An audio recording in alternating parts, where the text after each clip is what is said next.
जय माता दी। नमस्कार आप सभी को। आज इस वीडियो में दुर्गा सप्तशती का 6वां, 7वां और 8वां अध्याय सुनाने जा रही हैं, जिसमें धूम्रलोचन, चंडमुंड और रक्तबीज के वध का वर्णन है।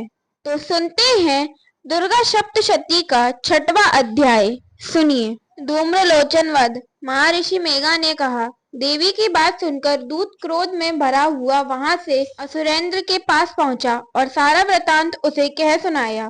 दूत की बात सुन असुरेंद्र के क्रोध का पारावार न रहा और उसने अपने सेनापति धूम्रलोचन से कहा, धूम्रलोचन, तुम अपनी सेना सहित शीघ्र वहां जाओ और उस दुष्टा के केशों को पकड़कर उसे घसीटते हुए यहाँ ले आओ। यदि उसकी रक्षा के लिए कोई दूसरा खड़ा हो, चाहे वह देवता, यक्ष अथवा गंधर्व ही क्यों ना हो, उसको तुम अवश्य मार डालना। महर्षि मेघा ने कहा।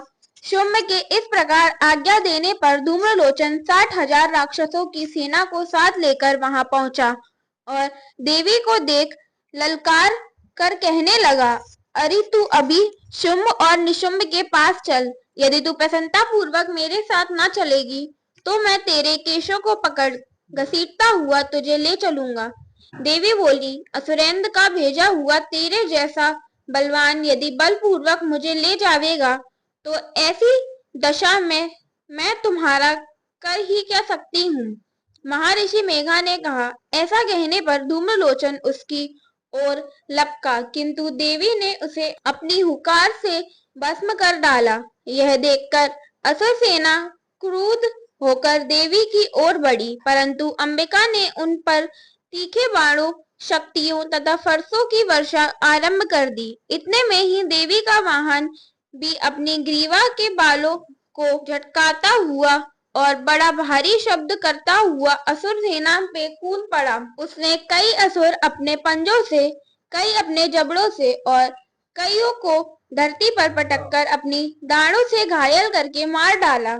उसने कई असुरों के अपने नखों से पेट फाड़ डाले और कई असुरों का तो केवल थप्पड़ मारकर सिर धड़ से अलग कर दिया। कई असुरों की भुजाएं और सिर तोड़ डाले और गर्दन के बालों को हिलाते हुए उसने कई असुरों को पकड़कर उनके पेट फाड़कर उनका रक्त पी डाला।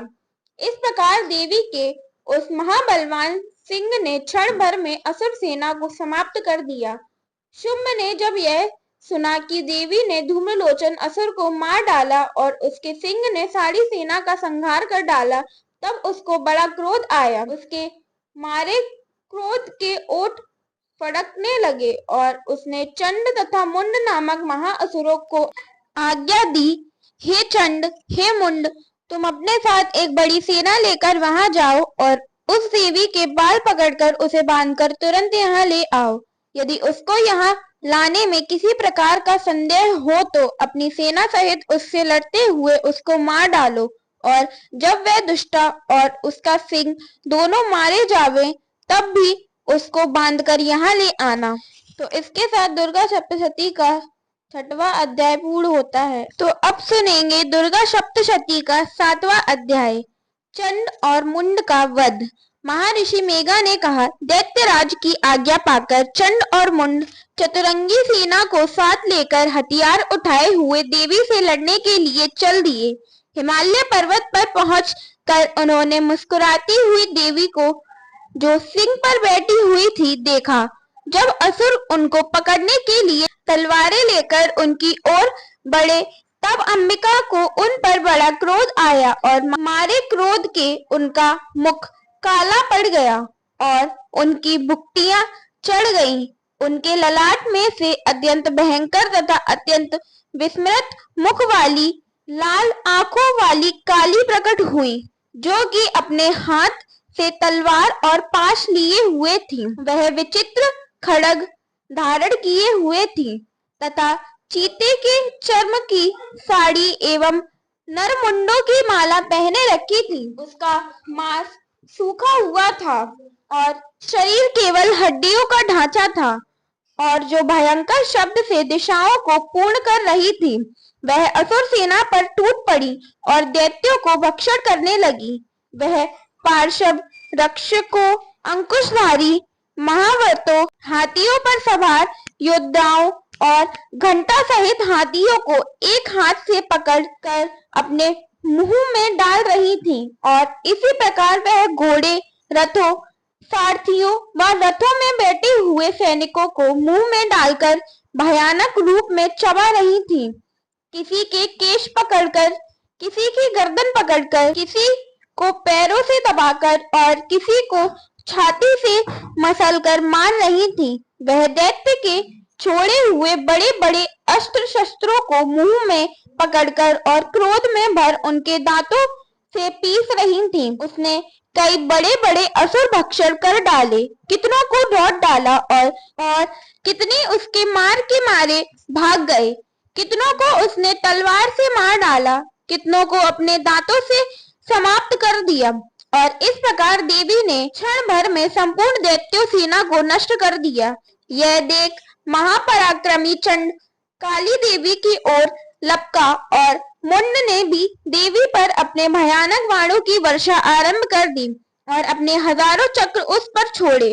उस समय वह चमकते हुए बाण व चक्र देवी के मुख में प्रविष्ट हुए इस प्रकार दिख रहे थे जैसे मानो बहुत से सूर्य मेघों की घटा में प्रविष्ट हो रहे हों। इसके पश्चात भयंकर शब्द के साथ काली ने अत्यंत जोश में भरकर विकट अट्टहास किया। उसका भयंकर मुख देखा नहीं जाता था। उसके मुख में श्वेत दांतों की पंक्ति चमक रही थी। फिर उसने तलवार हाथ में लेकर अर्थात हूँ शब्द कहकर चंड के ऊपर आक्रमण किया और उसके केश पकड़कर उसका सिर काट अलग कर दिया। चंड को मारा हुआ देखकर मुंड देवी की ओर लपका, परंतु देवी ने क्रोध में भरे उसे भी अपनी तलवार से यमलोक पहुंचा दिया। चंड और मुंड को मारा हुआ देखकर उसकी बाकी बची हुई सेना वहां से भाग गई। इसके पश्चात काली चंड और मुंड के कटे हुए सिरों को लेकर चंडिका के पास गई और प्रचंड अट्टहास के साथ कहने लगी, हे देवी, चंड और मुंड दो महान दैत्यों को मारकर तुम्हारी भेंट कर दिया है। अब शुभ और निशुंभ का तुमको स्वयं वध करना है।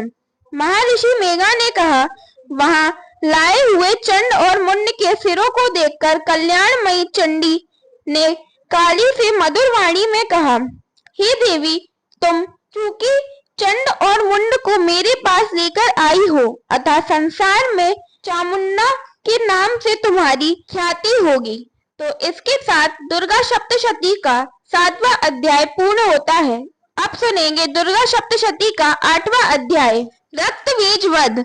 महर्षि मेघा ने कहा, चंड और मुंड नामक असुरों के मारे जाने से और बहुत सी सेना के नष्ट हो जाने से असुरों के राजा प्रतापी शंभु ने क्रोध युक्त होकर अपनी संपूर्ण सेना को युद्ध के लिए तैयार होने की आज्ञा दी।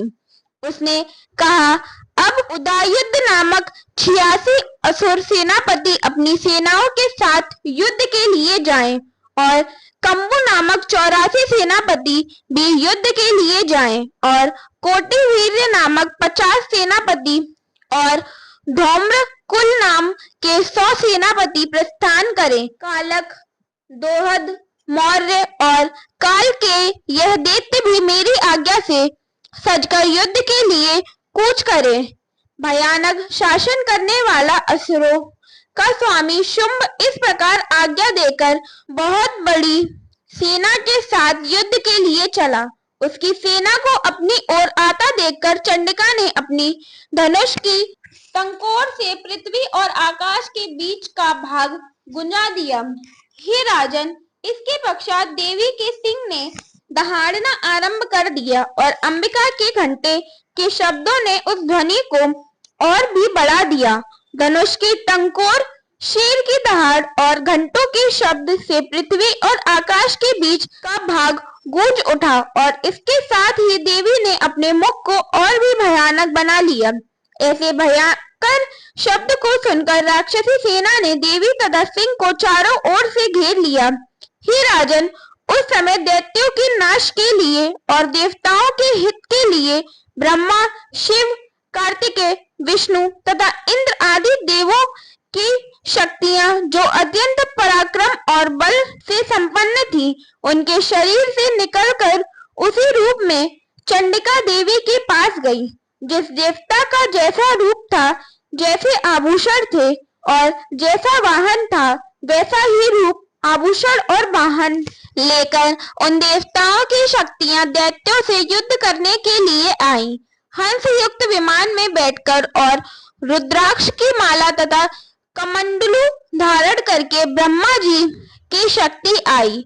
वृषभ पर सवार होकर, हाथ में त्रिशूल लेकर, महानाग का कंगन पहनकर और चंद्ररेखा से भूषित होकर भगवान शंकर की शक्ति महेश्वरी आई और मोर पर आरूढ़ होकर हाथ में शक्ति लिए दैत्यों से युद्ध करने के लिए कार्तिकेय जी की शक्ति उन्हीं का रूप धारण करके आई।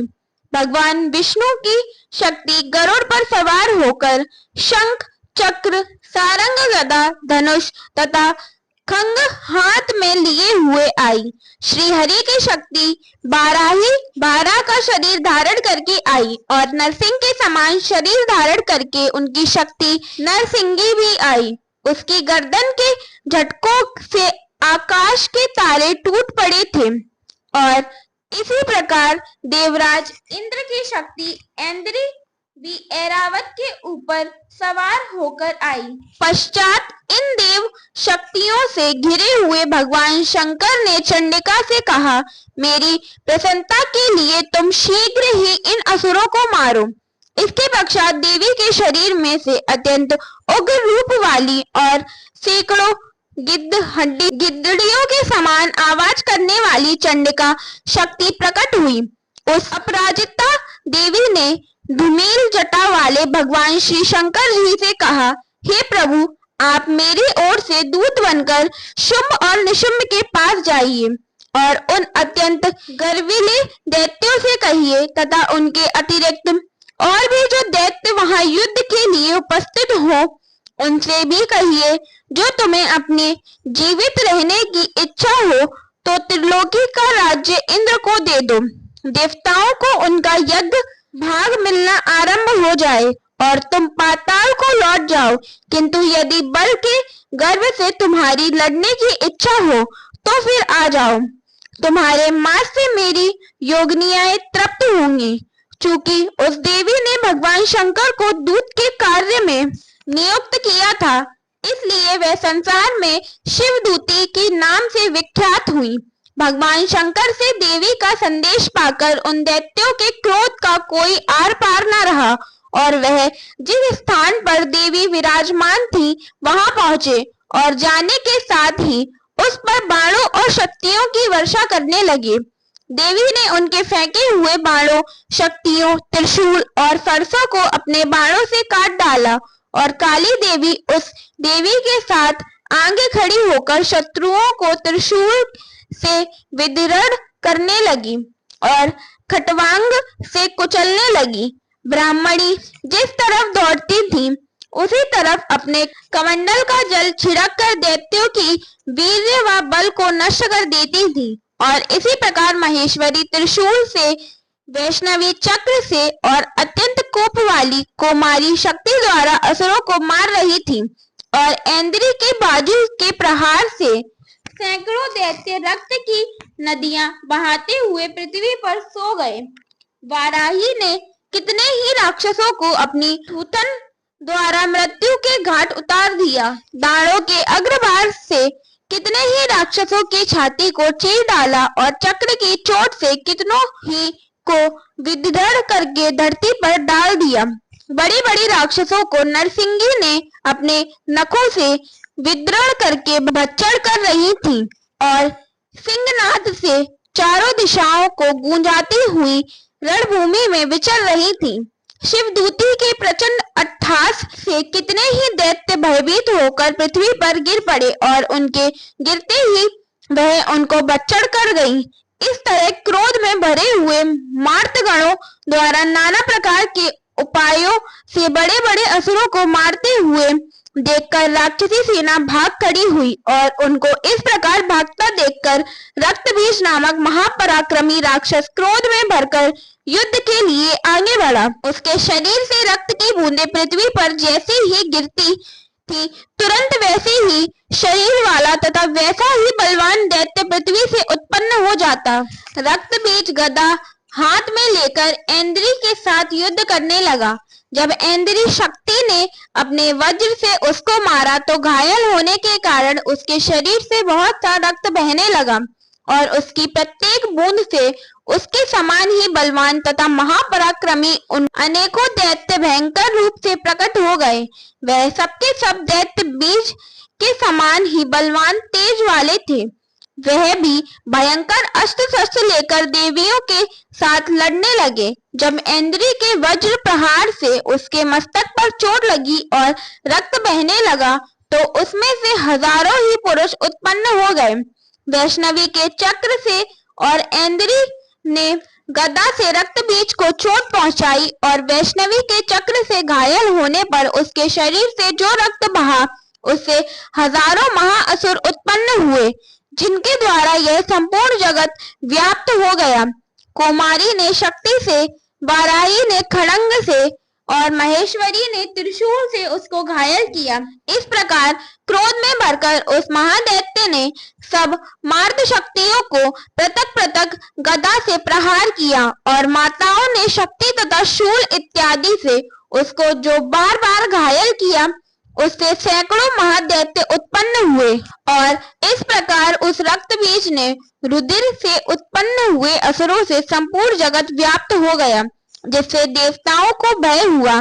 देवताओं को भयभीत देखकर चंडिका ने काली से कहा, हे चामुंडे, अपने मुख को बड़ा करो और मेरे शस्त्रघात से उत्पन्न हुए रक्त बिंदुओं तथा रक्त बिंदुओं से उत्पन्न हुए महाअसुरों को तुम अपने इस मुख में भक्षण करती जाओ। इस प्रकार रक्त बूंदों से उत्पन्न हुए महाअसुरों को तुम अपने इस मुख में भक्षण करती जाओ। इस प्रकार रक्त बिंदुओं से उत्पन्न हुए महादैत्यों को भक्षण करती हुई तुम रणभूमि में विचरो। इस प्रकार रक्त क्षीण होने से यह दैत्य नष्ट हो जाएंगे।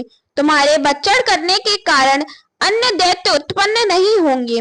काली से इस प्रकार कहकर चंडिका देवी ने रक्तबीज पर अपने त्रिशूल से प्रहार किया और काली देवी ने अपने मुख से उसका रक्त ले लिया।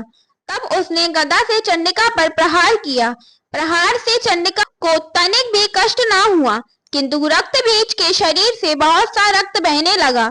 लेकिन उसके गिरने के साथ ही काली ने उसको अपने मुख में ले लिया। काली के मुख में उस रक्त से जो असुर उत्पन्न हुए उनको उसने भक्षण कर लिया और रक्त को पीती हुई तदअंतर देवी ने रक्तबीज को, जिसका कि खून काली ने पिया था, चंडिका ने उस दैत्य को वज्र, बाण और खड़ंग तथा सृष्टि इत्यादि से मार डाला।